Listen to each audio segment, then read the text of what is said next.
logical operators is to join two expressions, that is, so far we have been seeing about whether one operand is less than the other or not. Now, the same kind of operation, if we want to have two sets of cases and we want to get the result of whether both the sets of cases have returned true or not, or at least one case is true or not, in that case we go in for this logical operation.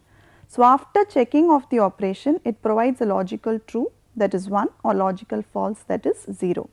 This is applicable to constants, variables as well as to expressions. So, if you see here, you have the operators logical AND, OR and logical NOT. The operators here are to be kept in mind, which is a double ampersand, a double vertical bar, it is also called the pipe symbol, and you have the logical NOT, which is equal to the not equal to.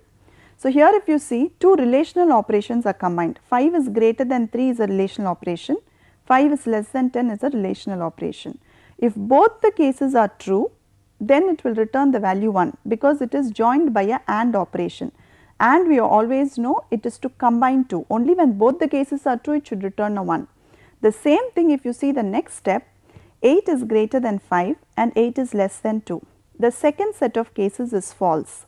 However, it returns a true value because it is joined by a OR symbol. If any one of the cases is true itself, it returns a value true. So, this is how we evaluate the logical expressions.